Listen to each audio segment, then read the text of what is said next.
Hello everyone, and welcome to our sixth episode of the Jonathan Galliball series. And today we are going to be having a very wonderful session.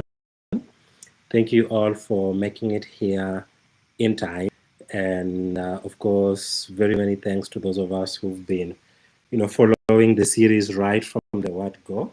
For those who are joining for the first time, my name is Adam Shem, the program's associate. I'll be moderating this session just like every other session that I've been moderating throughout.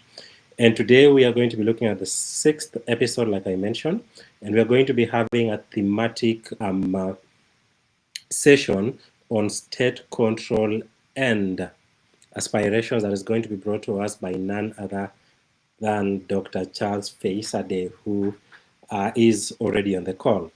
You know the drill. If you're already here, drop your name and the location, the university you're joining us from, and I am dropping the attendance form right now. And our secret code for the day is control. Our secret code for the day is control. And so right away, let us dive into the first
Previously on Jonathan Gullible. Salta, I guess this is it, Isis. Do you think that girl gave you this broken compass so that I could find her?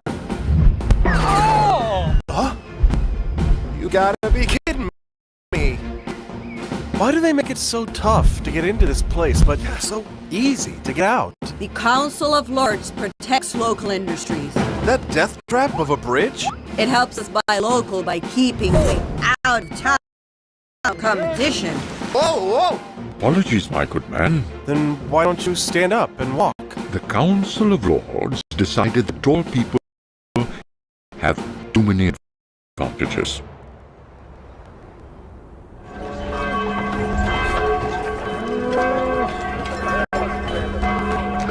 Excuse me. Watch it, kid. Whoa! Excuse me, does anyone know where Block A... Oh! Get away! We'll starve before we find that girl in Block A, wherever that is. We need a new strategy, Mysis.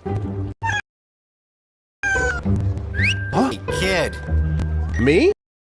Yeah, you. I'll pay you 5 canes to load this into the wagon. Canes? Money, paper, payola. You want it or not? Sure. I'm starving. Well, all right. Grab on to that end. Phew.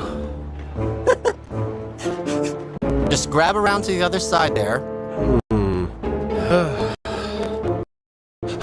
Hey! Whoa! Yeah. Almost got it. We just push it up into the cart. Sure you got your side? Right there with you. Heave ho.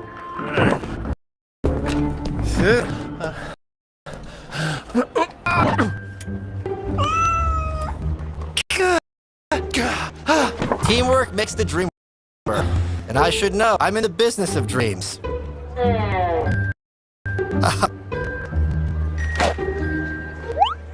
Huh? What is it?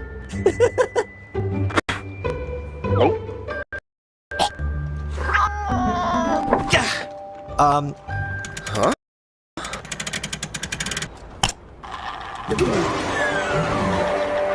Step right up. It's the Dream Machine.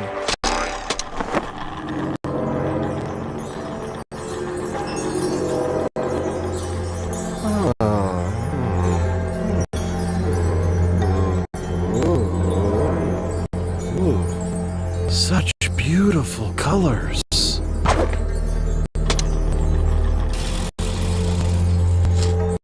What are those? That is the patented Horus Somnium Transfuris. You put these on, Huh?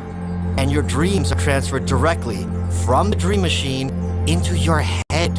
You mean it makes your dreams come true? It makes someone's dreams come true. Listen. Whoa! Stare into the spiral. You are a good person. Your dreams are your reality. Whatever you desire, you deserve. Sit back and picture what you desire.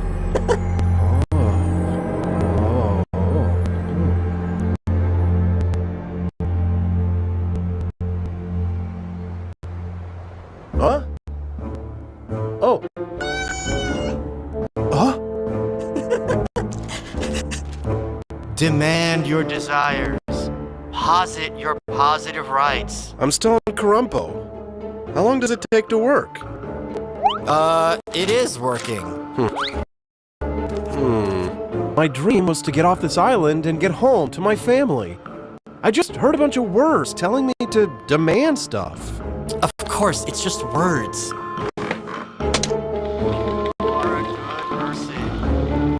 That's it? A record player? I call it the phoniograph. It only takes words to make some dreams come true. The problem is, you never know just who will get the dream when you wish for something. Huh? Tanstaffel's the name. P.T. Tanstaffel. Oh. Excuse me, son, that's yesterday's card. Here it is. People don't know how to make dreams come true, you see? This tells them. You mean it hypnotizes them, Mr. Taffel? Please, it's Dr. Tanstaffel. And no, it doesn't hypnotize. It tells them what they wish for is a good thing, right? Oh. It's so good that they should demand these dreams, right? Round histories. Over there is Bastiat Builders, where they used to manufacture nails.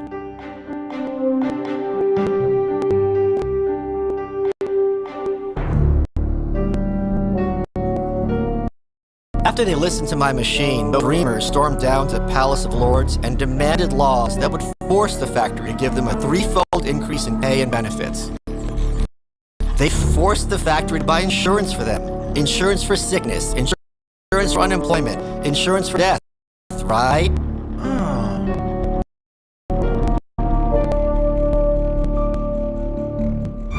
Wow, those dreamers must be real happy.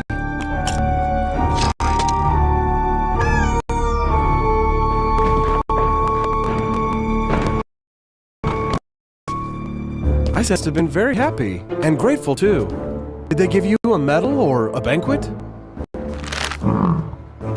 No, I nearly got tarred and feathered by that lot. The factory couldn't earn enough to pay the workers, so they shut down, and they blamed me and my dream machine. If the factory closed, then nobody gets anything. You're a swindler! Shh, don't make a scene. You said the machine makes dreams come true. If the factory shuts down, that means the dreams didn't come true after all. What I said was somebody's dream would come true. You never know just who will get the dream when you wish for it. So happens that every time an old factory closes here on the Isle of Corrumpo, that very dream comes true across the waters on the Isle of Ni. Where is he? It's a tiny eastern island, just over the horizon, but not ruled by the Council of Lords. When factory costs rose here in Corrumpo, the factories over there got a lot more orders for nails. The Isle of Knee understands that having more customers is the best way of getting more pay and security.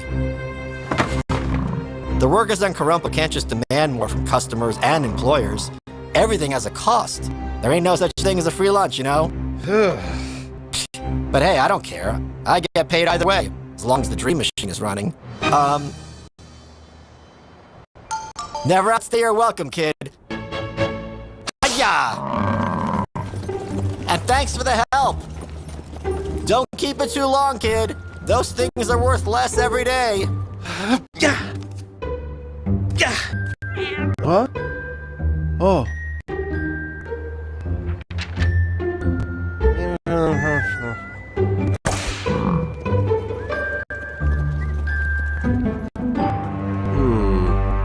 Huh? How do you do? Isn't it a fine day?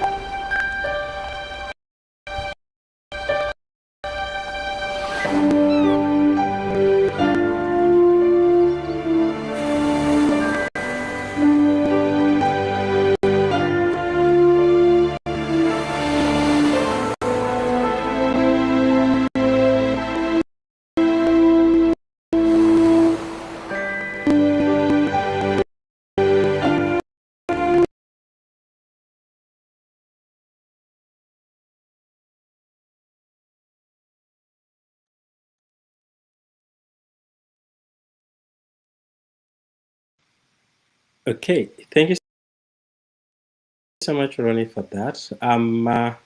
To watch that, and now we are ready to bring our speaker, and our speaker is none other than Dr. Faisa Charles Adeyemi, who is a student coach, a lecturer, libertarian thought leader, and a management consultant, and also an International Air Transport Association certified travel professional. He is also the country director at the Bulgaria Africa Hub and the founder of the Chale Institute for Development Studies. He is as well a facilitator at the Lekki Adult Literacy and Vocational Center, a TEDx organizer, an author, public speaker, and multidisciplinary educator.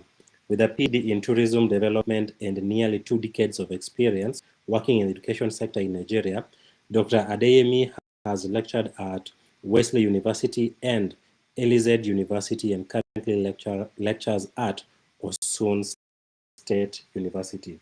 Dr. Adeyemi, this is the time to unmute and have the floor.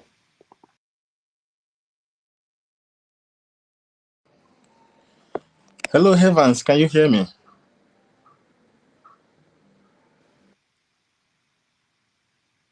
Hello, Evans. Can you hear me? Yes, it's Adam. I can hear you loud and clear. Oh, Adam Shem, right? Yes. Oh, I thought I was hearing Evans' voice.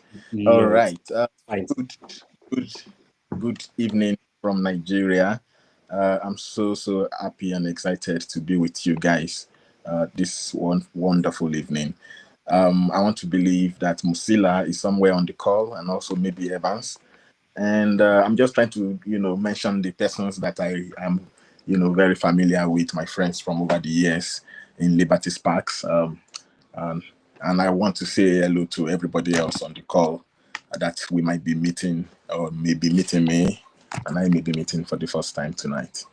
That was a beautiful documentary, short documentary and cartoon animation video that we just saw. Very educational, very interesting. My presentation, I would like to speak to a topic. I don't know if my camera view looks good. Let's try that. I like to. Oh, I have a little baby in the house who is trying to distract, but the mom will get in now. So I like to speak to the topic lessons from the Corrumpo dream. and I want to title it Unintended Consequences. Unintended Consequences. Lessons from the Corrumpo Dream, Unintended Consequences. So whatever I say, I would like you to go away with the idea of unintended consequences as a concept and to continue to ruminate over that. Honestly, I would like to even start by getting your impressions before I go into my own speech. But based on the schedule I was given, I guess I better work with that schedule. So let's quickly get into it. The first question I have here, which you don't need to answer that, let's call it a rhetorical question that comes out from watching this episode, is the question of how do dreams come true? And I think this is the question that the entire episode centers on. The question, how do dreams come true? Now, as we know, everyone dreams of a better life from childhood, but many people, and in some countries, most people, in fact, dreams don't really come true. Okay, ultimately, this proves that a lot of people don't know how to make their dreams come true.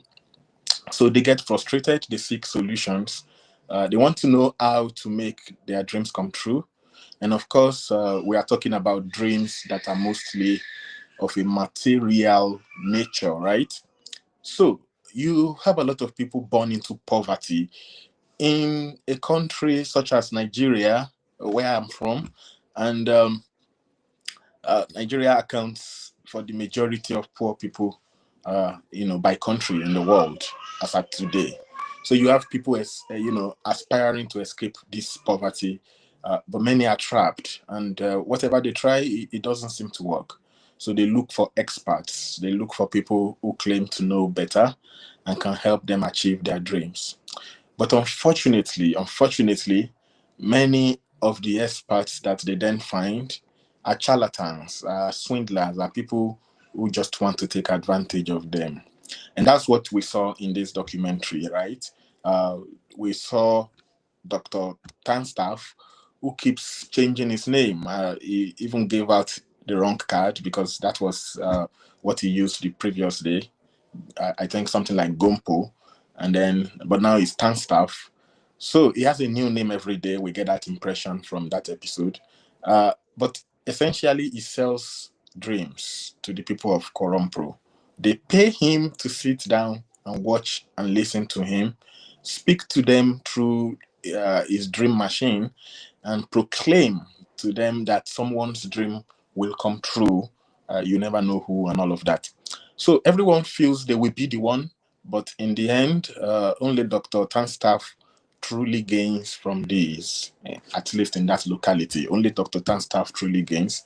So he's the only one whose dreams come true through that process. There are many Dr. Tanstaffs in Africa, and you might know some of them as evangelists and motivational speakers who sell the prosperity gospel to Africans and ride private jets and expensive cars while their congregation are very, riddled in poverty and so on. And the crazy thing about many of these dream sellers is that they often know what they are doing. They know this is fake. They know their customers are gullible. They even think of their customers as fools. And they just have a good laugh at them, exactly as we saw in that documentary with Dr. Tanstaff. And Jonathan, in that documentary, realized that Dr. Tanstaff is a swindler. So while this Dr. Tanstaff episode readily brings religious leaders, motivational speakers, preaching prosperity gospel to mind, there is another category. There is wider category of Dr. Tanstaff in Africa that I would spend more time talking about, in this discussion. Some of them are scholars, some of them are academics, they are intellectuals, and of course, some of them are politicians who promote ideologies that are not realistic.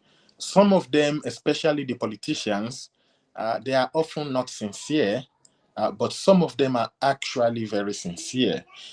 Just that they sincerely promote unworkable ideas. Now, these ideas are counterproductive or ideas that lead to, like I said at the beginning, unintended consequences, which is where we want to lay emphasis. Now, this latter category is the main focus of the Gullible series, because a nation is run on ideas, and if a nation is run on the wrong ideas, then it will not have the right development. So as a people, we need to educate ourselves about the right ideas so that we can imbibe those ideas in order to build a prosperous society.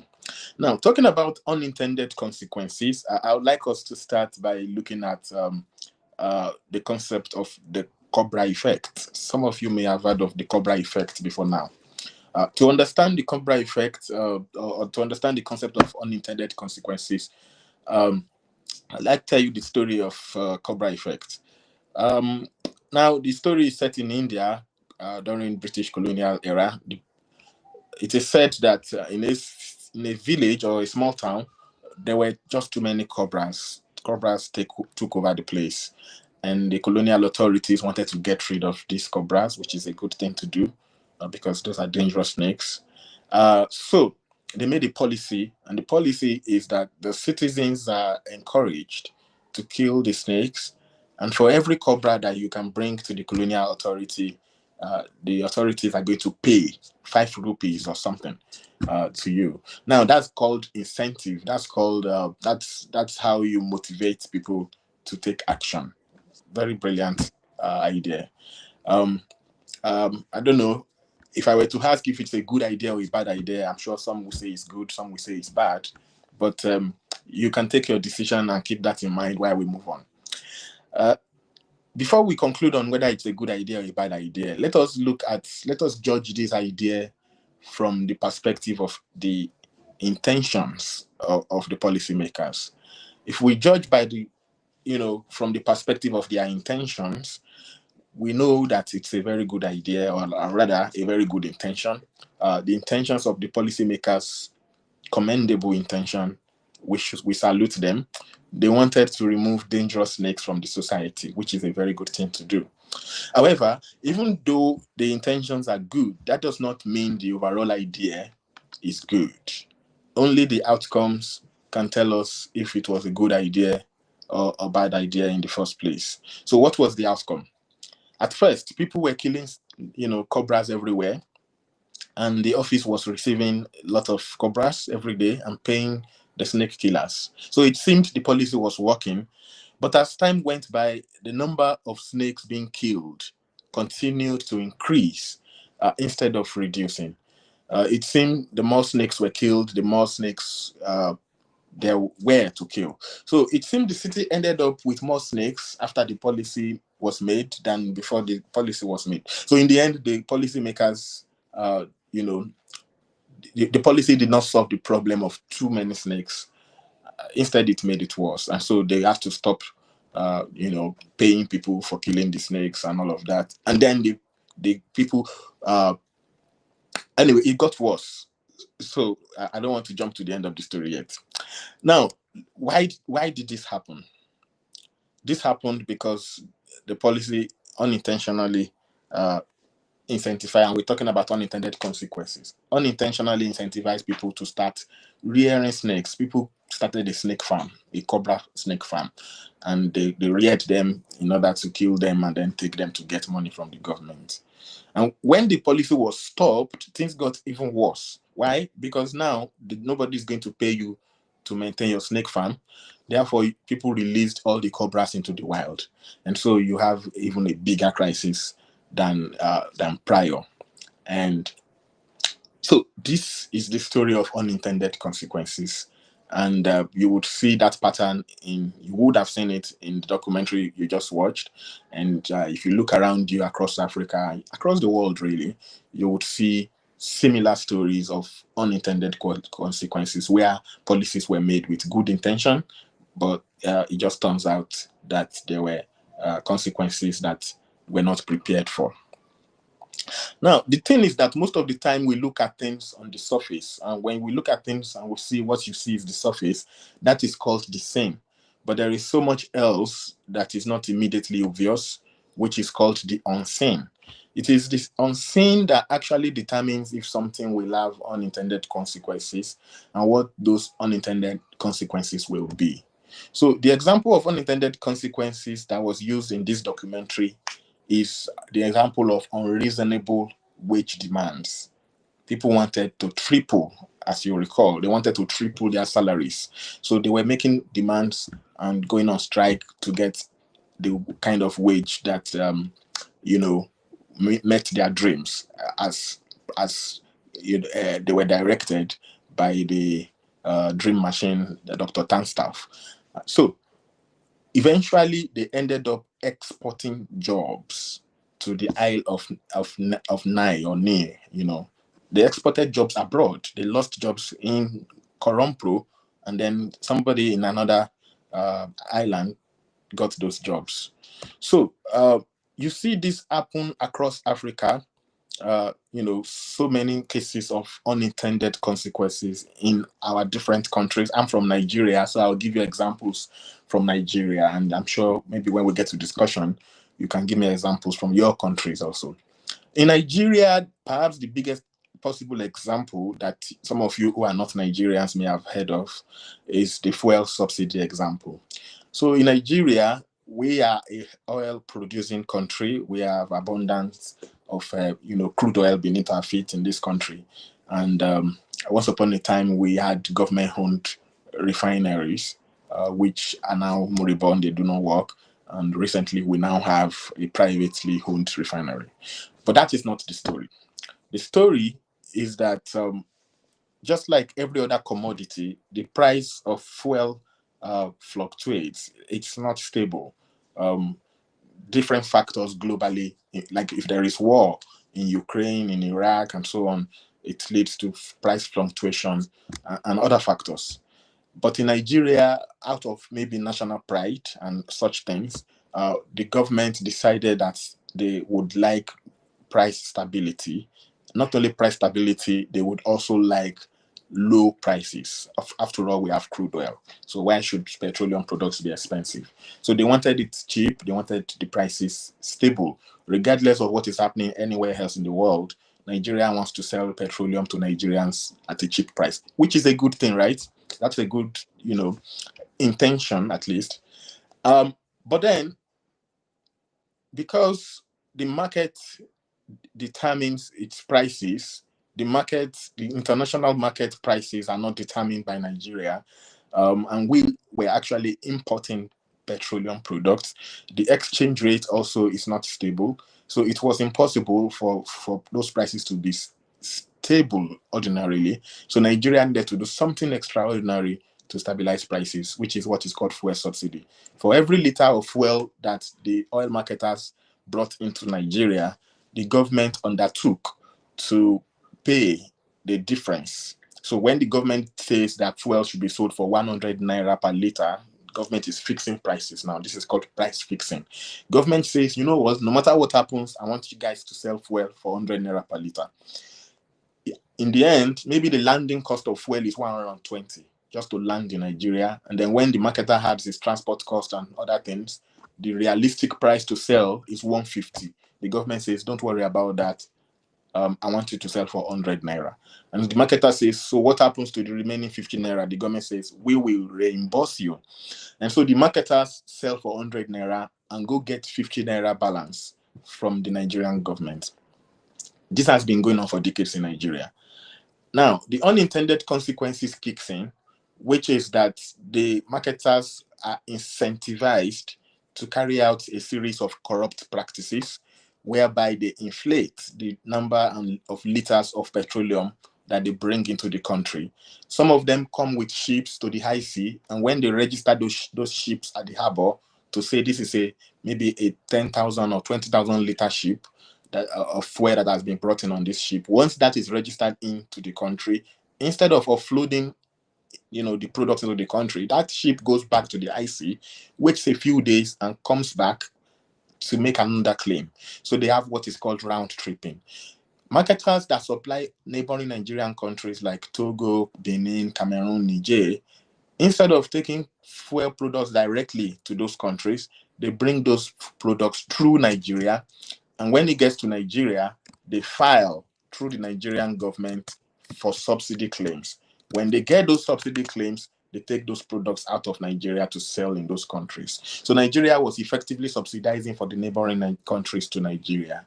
Among other crazy corrupt practices, this went on for decades, and we got to the point where Nigeria was spending a quarter or more of its national budget on payment of fuel subsidy alone. So this was unsustainable, and 10 years ago, about 13 years ago, 2012, there was a government that wanted to end this stuff. The whole country protested that, no, you cannot end fuel subsidy, it must continue. The people who benefited from it, they funded NGO, civil society, and it made people to protest. And they said, well, if you remove fuel subsidy, then prices will go up, and we don't want prices to go up. So the country was shut down. That government could not succeed in removing subsidy. But we've come a long way since that time, and 2 years ago, we had a new government that came in, and right from inception, it stopped fuel subsidy. It just says it's over. And of course, prices went up, and we have the entire framework of the Cobra effect playing out in Nigeria, and we are still in the throes of it as we speak. So that's a very Nigerian story. I want to imagine that you have similar stories in your countries. There are other things like, black markets. Black markets imagine because there was a ban on a product. This happens everywhere. Government bans some products, the importation of it or the use of it. And because of the ban, people who depend on those products, who want to use those products, they resort to creating an underground market for themselves, which is unregulated and which can be many times constitute even more harm than when the products are on the open markets where government can actually license, register, and monitor, and so on.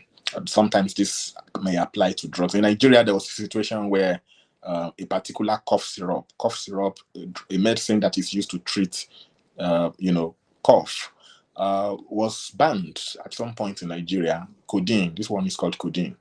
And until it was banned, I personally am not really aware of people abusing the use of codeine. Codeine was something you bought in the drugstore, pharmacy. Doctors recommended it. And we grew up using codeine to treat cough. But then at some point, government banned it. But after government banned it, it became something that people went underground to get. And once it got to the point where people went underground to get it, now we have a codeine crisis. People now really, really abuse codeine. It's crazy. So another example, and this will be the final example I will give, is the example of closed borders leading to local inflation. So sometimes government closes the borders and say, we don't want this product to be imported into our country because we want to protect the interest of local producers, like in Nigeria, sometimes maybe poultry. Of course, we have poultry farms across the country producing chicken and eggs. But then the government says, you know what, we don't want anybody bringing in poultry because we want to support the local farm. And the effect is that the prices skyrocket. This happens with rice, even more than poultry in Nigeria. Nigeria has a history of banning rice and unbanning it and banning it again. So every time they ban it, the prices skyrocket, and we have a crazy food inflation problem, across the country. And the food inflation, it just creates a general inflation that, cripples the economy and so on. So, and then when the government sees the negative consequence, they often relax the ban or they open the borders again for a couple of years, and another government comes and then they close the border. So we just have that back and forth closing of borders policy. And I'm very sure these are examples that cut across other African countries. So as a result of all these economic realities that has been observed, and of course, this is not just in Nigeria or in Africa, this is what has happened in Europe, across Europe, has been observed, documented over centuries of history. It's happened in other continents in Asia and elsewhere. So from the collective experience of humanity across these countries and historical timelines around the world, economists and policymakers now promote regional integration and open borders among African countries in order to encourage free trade, which has been found to be a necessary condition for prosperity across the continent. Case in point, in Europe, the Schengen area in Europe comprise about 27 countries in Europe. And basically, you can ride a bicycle across all those European countries. And you could trade, you could go visit for 3 months without applying for, permits or visa or what have you. So it's made the economies of the various European countries to integrate and for them to have what is called shared prosperity. So in Africa, we're trying to do that also. And that is why we have the Africa Continental Free Trade Agreement, which I'm sure you've all heard about. And these are some of the measures that are being taken to bring about shared prosperity across Africa. So we need open borders among African countries to encourage free trade. And we also need good governance. Good governance that utilizes data-driven decision-making processes, because everything we have said here can be observed by research, by collection of data, and you'll be able to discover whether there are unintended consequences behind your policies or not. So on the part of citizens, that's you and I, researchers, civil society organizations like Liberty Sparks, it is important that we understand, we study and understand this phenomenon so that we can guide the politicians in making the best decisions for society. And luckily, we have people and Musila Moke and Evans Ezod here to educate us. But we do not miss very important lessons. We are currently, reviewing series. On that note, let me say thank you very much to Evans Ezod and also Adam Shem for having me on today's program, and to all of you, thank you very much for joining us. And I do hope you have enjoyed tonight's episode and my thoughts about it. I'd now take a step back and leave it to you to ask questions or make contributions to the conversation. And I look forward to learning more from all of you. Thank you very much. I almost called you using that name that only a few of us know. But thank you so much for Chale Institute. Chale. So, so thank you so much for that very wonderful session. That was very informative. I am heading back to the viewers and our attendants today, and just to check any questions that we have for Daktari. This is now the time to ask, and he is available to answer. So anyone with a question can drop it on the chat box, and we will respond to it. And of course, if you joined in late, please remember that the attendance sheet is on the comment section. And as I said, the secret code for today is control. Like I said, the secret code for today is control. Thank you so much, Daniel, for your comment. You are appreciating Dr. Charles for the wonderful session. Anyone with a question, a comment, or an area that they'd love clarification on, this is the chance.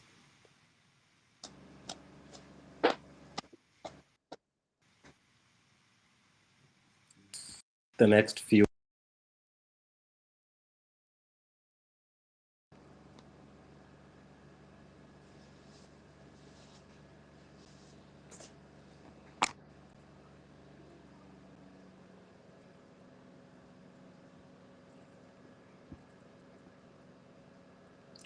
I can't hear nobody right now.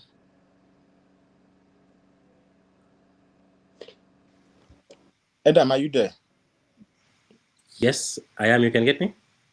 Great, I can hear you now. Yes, I said I'm giving us at least about a minute for any questions to be asked, and then we can now conclude. I know it's a Friday. Most of us are already, our minds are already switched off given the time. But I know there are a few questions that we can ask. Daniel appreciates you for the wonderful session, and he says that was marvelous.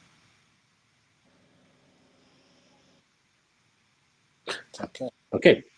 I think there are no questions for you, Daktari. And thank you so much for the wonderful presentation that you've given us today. I know we are going to be giving them assignments after this. Just a few questions to jog their memories to just check, if they understood.